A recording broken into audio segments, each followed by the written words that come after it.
부처님께서 손으로 이렇게 딱 이렇게 걱정하지 마라 이거죠. 예. 한번 봅시다. 관엄경에 보면 7난 12난이 있습니다. 관세음보살이 여러분들이 어떤 어려움을 만났을 때 그 어려움을 해결할 수 있는 게 관세음보살을 부르면 관세음보살님이 그때마다 나타나서 너희들의 고통을 구해준다. 그런데 여기 보면 7가지, 12가지 난이 등장을 한다. 이거죠. 그래서 여기 보면 이게 시무예인입니다. 부처님이 손을 이렇게 딱 들고 있는 게 이게 무예인입니다. 걱정하지 마. 이거죠. 걱정하지 마라. 그 다음에 이렇게 있는 게 뭐냐? 이게 여원입니다. 중생의 원을 이렇게 들어준다 이 말이에요. 여러분들 부처님 상호가 여러분들 보면 손으로 가지고 이렇게 하고 있는 거거든요. 요거는 뭐냐? 요거는 선정인입니다. 선정인. 그 다음에 요거는 항마촉지인입니다. 석굴암 부처님이 이렇게 되어 있죠. 부처님이 깨달음을 얻는 순간입니다. 요거는 지혜의 손으로 중생의 마음을 싹 사로잡아서 중생의 병을 싹 사로잡아서 지혜의 세계로 보낸다. 그래서 이걸 지혜의 권세라 그래서 지권인이다. 비로자나 부처님의 수인이죠. 요거는 부처님께서 설법하신다 그래서 전법륜입니다. 요거는 합장인이죠. 중국의 방거사 이야기 여러분 아시죠? 여러분 방거사 이야기 아십니까? 중국에는 방거사가 있고 인도에는 유마거사가 있고 우리나라에는 부설거사가 있습니다. 중국의 방거사는 굉장히 훌륭한 분이에요. 석두 스님과 마도 스님 밑에서 참선 공부를 하셨어요. 그래서 하루는 이제 나는 이제 공부가 다 되었으니까 열반할 일만 남았다. 그래서 열반에 들려고 딸내미한테 이야기를 합니다. 야야, 내가 열반에 들려고 하니까 너는 조용히 하라. 그러니까 가만히 보니까 아버지가 열반에 들려는 자리에 자기가 앉으면 자기가 먼저 가고 싶거든. 딸 영조가 밖에서 아버지한테 막 뛰어들어오면서 소리칩니다. 아버지, 아버지! 뭔데? 저 밖에요, 일식이 생겼어요. 일식은 보기가 힘들잖아요. 낮에 깜깜한 태양이 싹 사라져버리는 게 평생에 한번 볼까 말까 하잖아요. 그거 보고 갈까? 싹 나온 자리에 그 순간 딸내미가 거기 가서 딱 앉아가지고 열반에 먼저 들어버렸어요. 얼마나 공부를 열심히 하는 집안이면 그랬겠습니까? 그래가지고 열반에 들어버리니까 어떻습니까? 그놈의 참. 내가 앉아가지고 열반에 들라고 하는 자리에 지가 먼저 갔네. 그러고는 아버지도 그걸 따라가지고 열반에 들어버렸습니다. 그 소리를 듣고 마누라가 참 그것들이 말이지 나한테 이야기도 안 하고 가버렸네. 그러니까 그 이야기를 해주러 갔던 사람이 아니 딸하고 아버지가 죽었는데도 마누라도 어머니도 아무 관여 없는 사람 보니까 참 희한한 일이거든요. 그래서 농사 짓는 아들한테 가서 이야기를 합니다. 그러니까 아들이 참 그분들이 먼저 가면 어떻게 하지? 그러고는 곡괭이를 들고 그냥 그 자리에서 쓴 채로 가버렸대요. 그러니까 다시 엄마한테 돌아와가지고 아들까지 가버렸습니다. 그러니까 이 사람들이 말이지 장례를 치러주지도 않고 장례라도 치러줘야지. 그러고는 장례 치러주고는 자기도 그냥 산속에 들어가서 그냥 열반에 들어버렸다는 거예요. 그러니까 이 집안은 전부가 다 참선하는 사람들이니까 도인들의 경지를 이야기할 정도로 훌륭한 사람이었대요. 우리나라 부설거사는 또 어떤지 아십니까? 부설거사는요, 친구 도반 둘이하고 공부를 하러 가다가 그러다가 어떤 거사님 집에 갔는데 이 거사님 집 딸내미가 이 부설거사한테 반했어요. 그래가지고 이 거사님 이 이야기가 부설거사 보고 이야기합니다. 공부하러 안 가고 내 딸하고 결혼해주면 안 되겠어? 안 돼요. 당신이 가버리면 내 딸이 죽게 생겨서. 그럼 어떻게 합니까? 공부도 중요하지만 자기 때문에 죽겠다는 딸내미를 걱정스럽잖아요. 그래서 할 수 없이 두 사람 먼저 보내고 자기는 결혼을 합니다. 그 집에서. 그리고 그 도반 둘이한테 이야기하기를 앞으로 10년 후에 우리가 이 자리에서 다시 만나서 도 공부한 그 도의 경지를 시험하기로 합시다. 그래서 두 사람은 이제 공부하러 가고 부설거사는 결혼을 하고 그날로부터는 칭병하고 누워가 있습니다. 왜 누워 있을까요? 서가지고 다니면 자꾸 사랑해달라고 그럴 테니까. 그러니까 할 수 없이 아파서 누워있다는 핑계로 누워있는 거죠.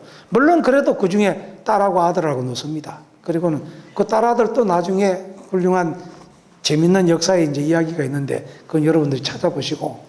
근데 이 부설거사가 공부를 그렇게 해서 10년 동안 누워서 칭병하고 공부를 합니다. 여러분들 그렇게 할 수가 없죠. 하기 어렵겠죠. 근데 이제 10년 만에 만났어요. 만나가지고 시험을 어떻게 하냐면 꼭대기에다가 물병을 달아놓고 물병을 탁 떨어 깨면 그 물이 떨어지지 않는 사람이 도가 수성한 걸로 하자 그랬는데 두 사람은 다 깨져버리고 물이 다 흘러버린대. 부설거사는 탁 깨니까 물만 대롱대롱 매달려 있었다는 거죠. 그러니까 공부하러 간 그 스님들보다도 세속에 있으면서도 거기에 흔들리지 않고 공부한 부설거사가 더 훌륭한 거사다. 그러니까 거사가 중국에는 방거사가 있고 우리나라에는 부설거사가 있고 인도에는 유마거사가 있다. 유마거사는 또 어떻습니까? 부처님의 제자들보다도 더 뛰어난 지혜를 갖고 있었다고 그러잖아요. 번뇌가 즉 보리다. 우리는 번뇌와 깨달음이라는 게 두 가지라고 생각하잖아요. 이게 본래 하나라고 가르치는 게 바로 유마거사의 가르침이고 유마경입니다. 직심시도량. 그 마음이 바로 부처님의 도량이다. 이 대성불교에서 말하는 열애장과 같은 이야기를 이 유마경에서는 이야기하고 있습니다. 조금 어려워지니까 여러분들 뭔 이야기인가 하겠죠. 그래서 이 전도몽상이라고 하는 게 뭐냐? 8가지 전도가 있대요. 보통 우리가 이제 그 상락아정을 이야기하는데요. 이게 항상상자, 즐거울 낙자, 나하자, 맑을 정자인데요. 이 4가지가 전도가 되어 있다는 거죠. 그런데 8전도는 여기에서 다시 상에 대한, 무상에 대한 전도가 있다는 거예요. 그래서 상, 무상전도, 낙, 무락전도, 아, 무아전도, 정, 무정전도. 이래가지고 8가지 전도된 마음을 갖고 있다는 거죠. 이 전도된 마음으로부터 벗어나면 열반에 이른다라고 하는 그런 이제 이야기를 여기서 하고 있습니다.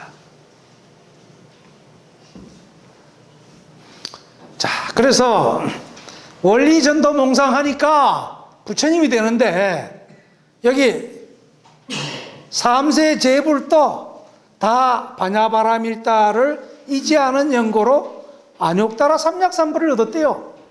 이 안욕따라 삼약삼벌이는 무상정등정각입니다. 자, 삼세 제불 이 반야바라밀다를 이지하는 연고로 덕 얻는다 이거죠. 안욕따라 삼약삼벌이를 얻었다. 반야바라밀다에 의하여 안욕따라 삼약삼벌이를 얻는다. 자, 여기서 이제 삼세제불은 지혜의 완성으로서 안욕따라 삼약삼벌이를 얻게 되는 것을 말하는데 이걸 갖다가 무상정등정각, 안욕따라 삼약삼벌이를 한문으로 번역을 하면 위 없는 고르고 평등한 올바른 깨달음을 얻었다. 그래서 더없이 높고 완전한 깨달음을 얻었다. 이게 무상정등정각입니다. 보통 우리 정각을 얻었다 이렇게 하는데 위도 없고 또 가없는 그런 깨달음의 자리를 얻었다. 평등한 자리에 깨달음을 얻었다. 삼세제불이라고 하는 것은 삼세는 과거, 현재, 미래입니다. 그래서 제불은 모든 부처죠. 그래서 삼세불을 이야기를 할 때 보통 서가모니 부처님의 좌우부처로서 연등불과 미륵부처님을 이야기를 합니다. 연등부처님은 디판가라 붓다라고 그래서 이건 연등불, 보광불, 정광불이라고 이름을 하는데 과거세에 수행하는 보살이던 유동보살이 서가모니 부처님 시대에 성도하리라는 수기를 준 부처입니다. 그게 바로 연등부처입니다.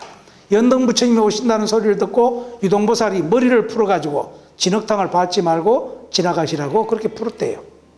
그래서 부처님께서 너는 다음 생에 서가모니라고 하는 부처가 될 것이다. 이게 바로 유동보살입니다. 그러니까 부처님께 등불도 공양 올리고 여러 가지 공양 올린 공덕으로 이 생에서 서가모니 부처님이 됐다는 거죠. 그런데 수행본기경에 따르면 과거세 제화위국에 덩성이라고 하는 성스러운 임금이 있었는데 임종 때 태자 정광에게 나라를 맡겼는데 태자는 세상이 무상한 걸 알고서 동생에게 나라를 물려주고 출가하여 사문이 되었다. 우리 여기 가까운 불국사도 임금님께서 왕위를 버리고 왕비하고 같이 출가를 합니다. 불국사에.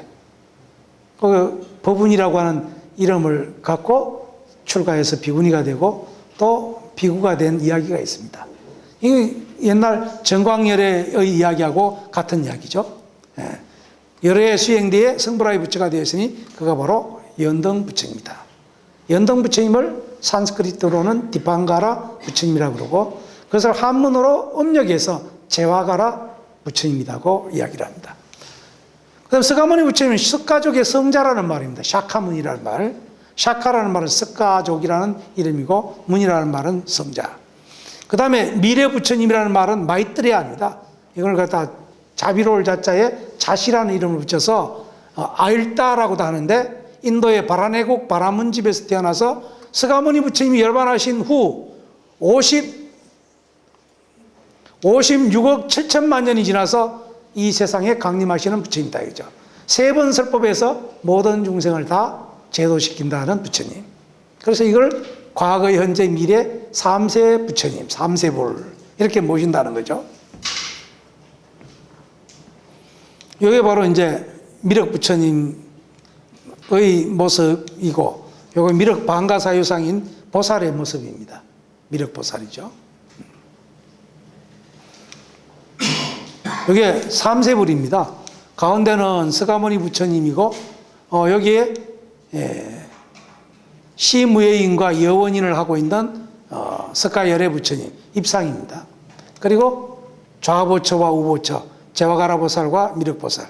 여기에는 석조 일경 삼존 삼세 불입상. 그래서 여기에 대단 개원 3년에 아버지를 위해서 삼세불 일기를 치는다라고 이게 명문이 있어요. 이 부처님이 여러분들 삼세 부처님.